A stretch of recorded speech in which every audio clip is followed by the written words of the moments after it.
just had to walk across the hall, right? Yes, yes. Yeah. Very Yeah. convenient. I wouldn't go so far as to say there's a home field advantage, but it was nice not to have to It's drive gonna be fresh. all the way to Ocala.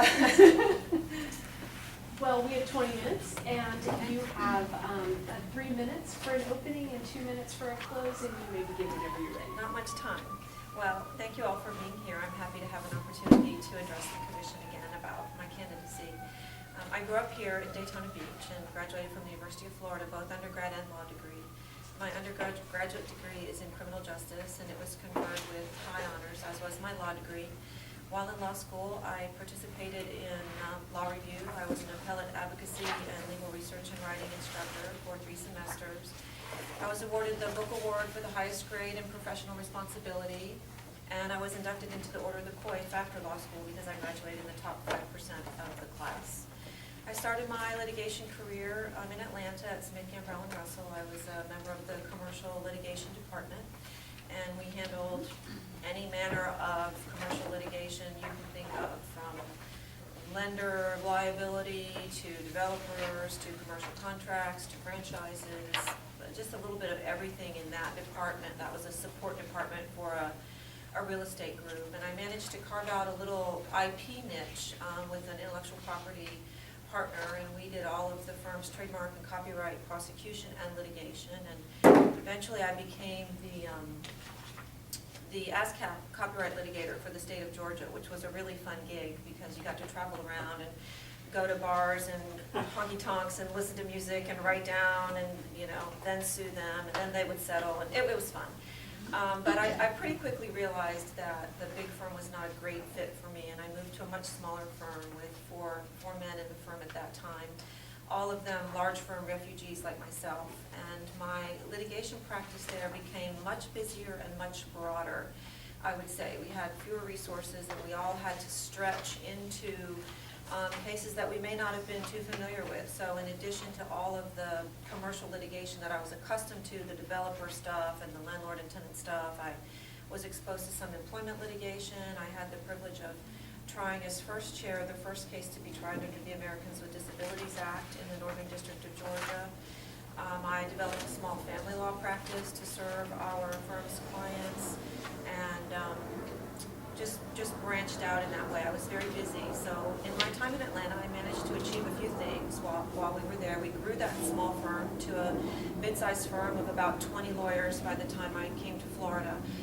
I grew my small family to a mid-sized family of about 3 kids by the time, 3.5, 3 kids by the time I left. I was honored by the Atlanta Bar Association for 10 years of continuous pro bono service. I became a state certified mediator and developed a mediation practice, a pretty busy mediation practice, and I was chosen to be the president of the Family Law Mediation Association of Georgia at that time.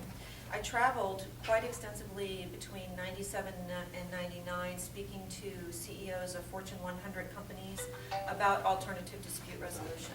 So I learned a lot about their businesses too in doing that. I guess my time's up. Thank you. We'll let you continue. That's okay. Just a moment. Kirian, do you want to start? Sure. Pam, I had the privilege of vetting you, and obviously I've worked with you on some articles, one that recently got published, finally. Yes. And also just with you being the clerk of the court and me being an appellate practitioner, and I've gotten to experience how approachable you are, and how what a practical mindset you have with your job and with talking to appellate practitioners, and I'm assuming the people that you work with as well. And I talked to your references, everyone from previous people that you have mentored in your early career to Father Phil, the pastor at your church, and everyone just had the most glowing things to say about you and your ethics. That's very kind. We don't get to hear that often as lawyers, I know, so whenever I get to share some positive feedback, I like to do so.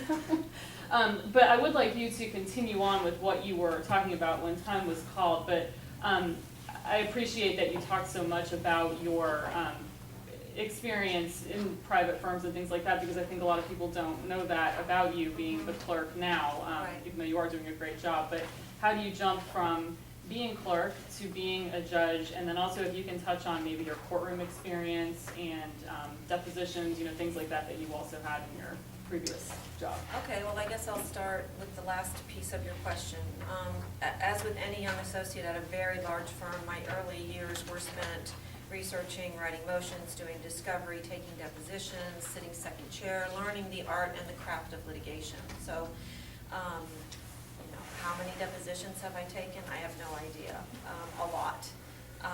My favorite deposition was of the race car driver, Ricky Rudd, only because I was 9 months pregnant at the time, and he was really, really nervous, and so I was able to get a good deposition from him because he was really nervous.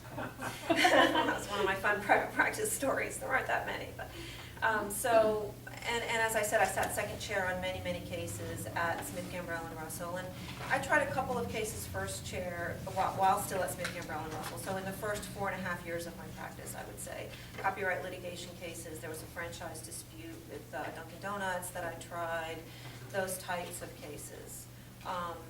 When I went to the smaller firm, I tried cases every week because it was a lot of landlord-tenant, but it wasn't unsophisticated landlord-tenant. It was huge nightclubs. It was, you know, commercial spaces. It was, at one point, the city's largest, you know, where they tow autos, impound lots, and we had to move 1,000 automobiles out of there, and just you know, interesting things like that.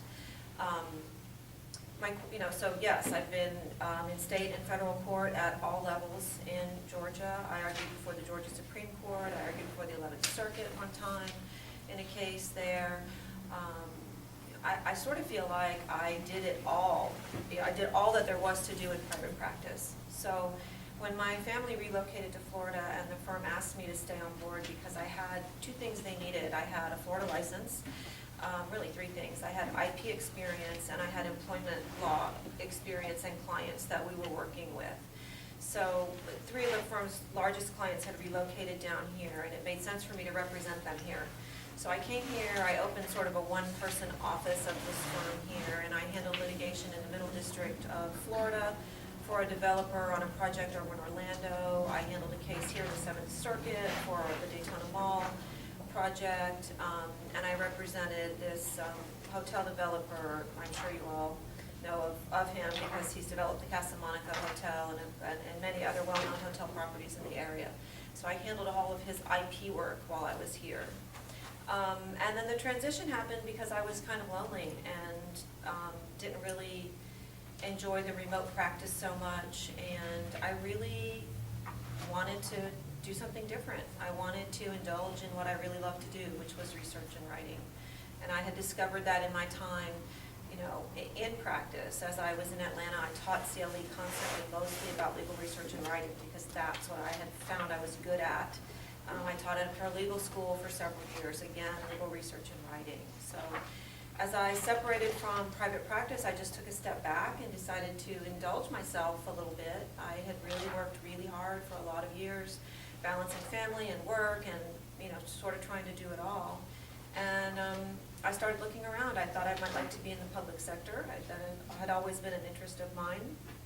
And the job was open at the court. And it turned out really to be a perfect fit for me because it's in the public sector, obviously. And I got to do research and writing all day, every day. And I have excelled here, quite honestly. I've been promoted quickly to positions of greater authority until I was made the clerk of court. 4 years after I arrived here, I was made the clerk. So to now get to the first part of your question, which is how does a clerk jump into being a judge? And I really think the answer to that is that you have to look at the whole picture. I think that what the DCAs do, well, let me back up and say, I think the position of district court judge is one of the most dynamic and important legal jobs you can have in the state of Florida. Because what we do is important.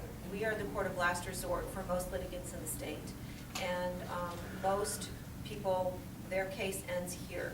And lawyers all over the state use case law that emanates from the DCAs to support their positions and further their causes. So I understand, in particular from my time here, how important it is that we get it right.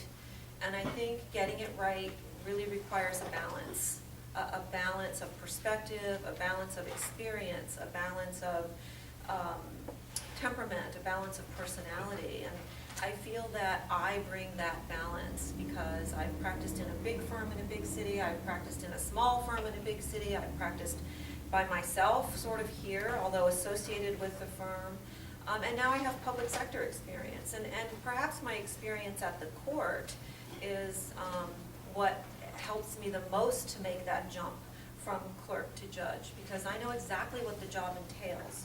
I know what it takes to be an effective District Court of Appeal judge. I know what it takes to run an office here efficiently.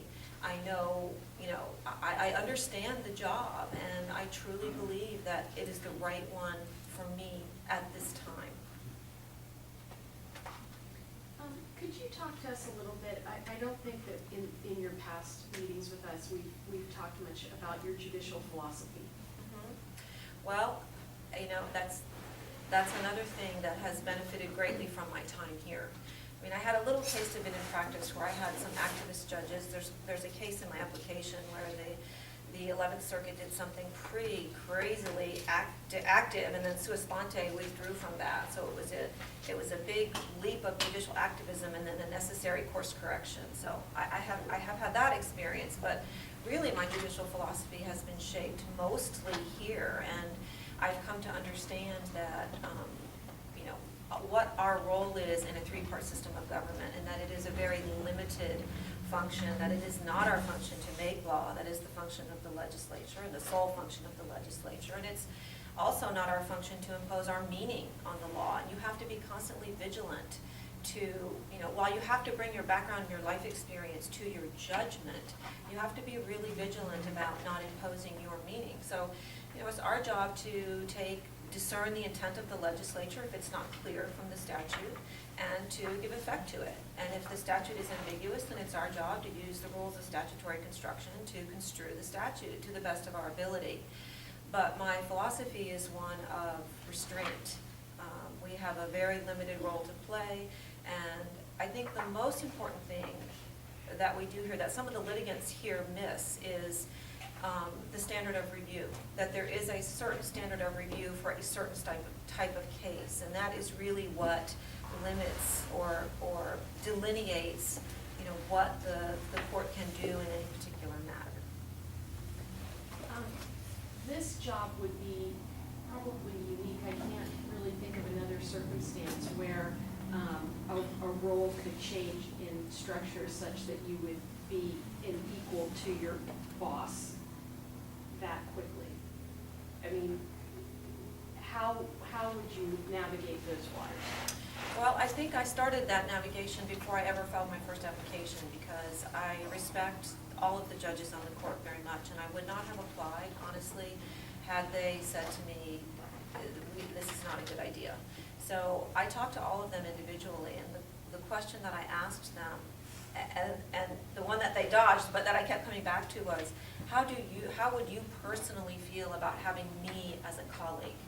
And to a man at that time, they said, we think that would be great. We really respect you. And I mean, they are my bosses, but they don't, I'm not sure they consider themselves my bosses, and I'm not sure that the court system is set up such that they are my bosses. I consider them my bosses as well, but I really don't think that I would have a problem. We've talked about it more since then, as I've been through the process a couple of times, and they've been very supportive, and I have to believe that they wouldn't be as supportive as they've been if they had a problem with it. I mean, I have the same education they do. I have the same or even some deeper experience than some of them do. So I really don't think that it would be a difficult thing to navigate. See, remind me, I don't remember whether it was the big firm or the little firm, or smaller firm that you grew, Yes. like irrespective of the size, that you had a problem with the billing practices. That was the big firm. That was the That's big why firm. I left the They big were firm, billing for honestly. like the lights and Yes. the water in the bathroom, correct? Yes. Okay. Yes. How was part of the billing? It was very creative. Yes, we had to swipe our card to get into the building, which also turned on the lights and the AC. And, you know, I mean, whether you bill directly for overhead or not is a much closer question. The problem I had was that it was misrepresented on the client's bill, so that the client could never really figure out what we were billing them for. And you quit as a result, right? I did, yeah. I mean, I was approaching the time where we would start considering whether I was gonna buy into the firm, and all of this started happening, and I just decided I couldn't be a part of that. Is that firm I did, still I- around doing that stuff? I'm sorry? Have they been investigated by the bar? I don't or- know, I don't know. And in fact, it was to my detriment, because I haven't talked much about it, but there was a little interim job between the big firm and the small firm as general counsel of a car rental company. And a recruiter actually placed me in that job, so I felt comfortable making the switch, but it was a disaster. It was an insolvent company that was not well run, and, you know, I saw very quickly that I needed to move yet again. And at the time, it sort of felt like, you know, punishment for doing the right thing, but I ended up in a much better place, much, you know, everything always is as it should be. I really do believe that, so, Thank you. yeah. I just have a couple questions, if I could. Now, you've been in front of this commission a couple times? Twice before, Okay, yes. and the last one was in February 14th. March Okay. 17th. And we have- okay, and we have some new members, so could you tell us, did we put your name on either of those lists? No, you did not. Okay, so this is an opportunity today, third time, is there anything else we should know that we haven't heard in the first two times that might change our mind? I don't think so. I'd be interested to hear if the commission has any concerns that I can address that have kept me off the list the last two times. Well, I just have a different question, but okay. So you met with or talked to all the justices here, is that right? Yes, I did. Okay. Did you ask any of them to be a reference for you? I did. I asked that, my first go-around, the chief judge was Judge Orfinger, and so I thought as chief judge, it would be appropriate for him to be a reference. He and I implemented the electronic filing system together, which really is my signature achievement as the clerk. I'm really proud of that. And he and I really did that together. So yes, I asked him to be a reference. Judge Monaco had recently left the court, and I had worked very closely with Judge Monaco because he was chief when I was the director of central staff. So I asked him to be a reference as well, that first go-round. The second time, Judge Torpy was chief, so I put him and Orfinger on.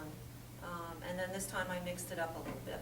Okay, so I was referring to this time, so you asked them this time as well to be a reference? No, I made the affirmative choice not to, because I figured if you all wanted to get their opinion, you could do that. Okay, And I that's wanted to put a couple of other people on there. Okay.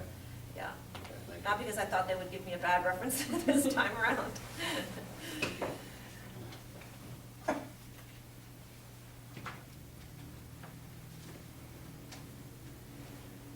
Does anybody else have a question? Okay. Okay, well, as we talked a little bit about, I think that this job really is the most dynamic and one of the most important legal jobs in the state that one can hold. And I think that because what we do is so important, and it's so important that we get it right, you know, to the best of our ability.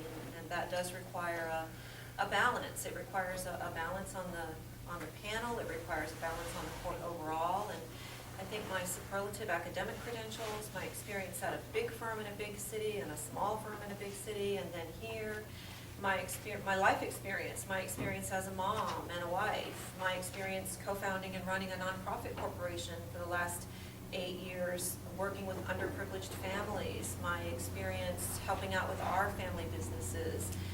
All of those things have given me a perspective and a balance that I think make me uniquely qualified for the position, and in particular my experience here at the court, which is I know it's weird that the clerk would be a judge, but in some ways it's perfect on-the-job training. I would have no trouble just seamlessly fitting in and picking up my caseload and doing what needed to be done for the efficient administration of the court. I think I would do a great job. I think this job is a perfect fit for me, and I hope you'll give me the opportunity this time to prove it. Thank you. Thank you. Okay, thank you.